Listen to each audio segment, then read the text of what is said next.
ये मैगज़ीन की कुछ ऐसी बातें हैं जो आप नहीं जानते होंगे वहीदा रहमान के बारे में। ये बहुत ही पुराना 1 जून 2012 का मैगज़ीन में दिया हुआ वहीदा रहमान का इंटरव्यू है जो आपने शायद कभी नहीं सुना होगा। तो चलिए मैं इसे आपको पढ़ के सुनाती हूँ। हम उदयपुर में गाइड के लिए शूटिंग कर रहे थे। असली लोगों से भरी एक सड़क पर देवानंद लगातार घबरा रहे थे क्योंकि लोग हमें घूर रहे थे और भद्दी टिप्पणियाँ कर रहे थे। फिर उन्होंने मुझसे पूछा, यार तुम इतनी कूल हो कैसे? मैंने कहा कि बस यही सोचो कि यहाँ सिर्फ मैं और तुम ही है और स्विच ऑफ कर दो।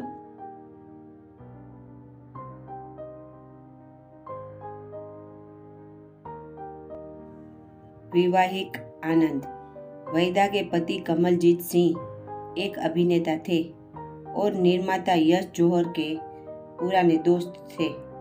जब हमारी शादी हुई और हमने साथ काम किया तो वह मुझसे कहते थे कि वह इस बात को लेकर नर्वस है क्योंकि मैं शीर्ष पर थी और वह बहुत सफल नहीं थे।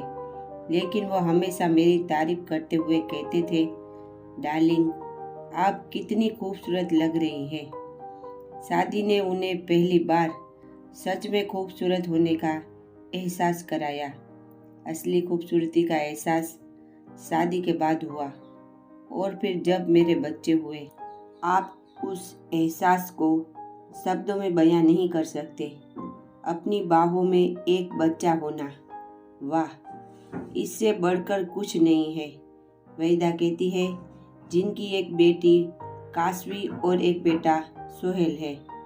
वह याद करती है कि बचपन में उनकी बेटी अक्सर परेशान हो जाती थी जब उसकी माँ को अजनबियों से तारीफें मिलती थी। एक बार हम ब्रसेल्स में छुट्टियां मना रहे थे जब एक सूखे मेवे के विक्रेता ने मुझसे कहा कि मैं उसके साथ एक तस्वीर खींचूं।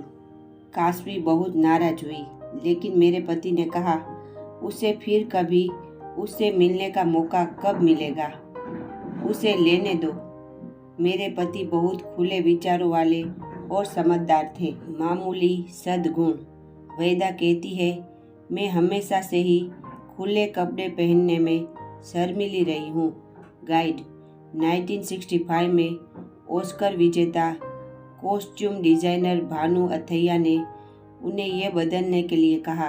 उन्होंने मुझसे कहा कि मुझे स्लीवलेस या बैकलेस कपड़े पहनने चाहिए। मैंने कहा, देखिए भानु जी, अगर लोग मेरी बाहों और पीठ को देखकर मुझे साइन करने जा रहे हैं तो मैं एक अभिनेत्री के तौर पर असफल हो गई हूँ। फागुन 1973 में धर्मेंद्र के साथ अपनी हिचक खोते हुए मैं हमेशा से ही शर्मीली रही हूँ, लेकिन जब कैमरा चालू होता है तो मैं सब कुछ भूल जाती हूँ।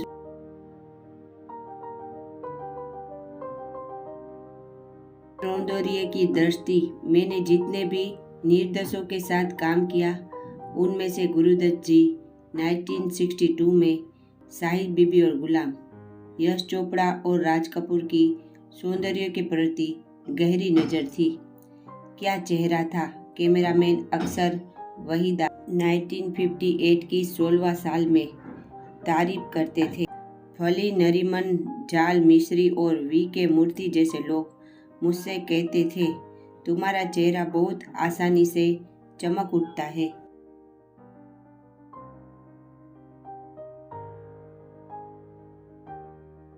एक सशक्त अभिनेत्री।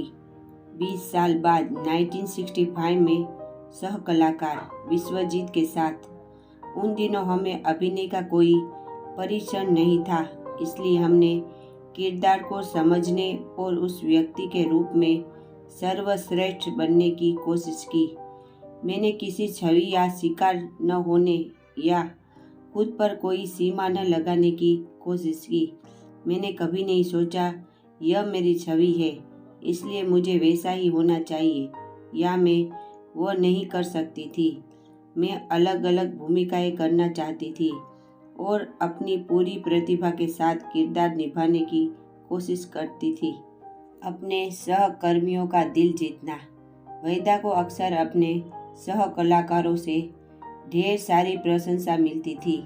जब गाइड रिलीज हुई तो मेरे कई सह कलाकारों जैसे सुनील दत्त, 1972 की रेशमा और शेरा में अभिनेत्री के साथ, और राजेंद्र कुमार ने मुझसे कहा, आप बहुत खूबसूरत लगती है।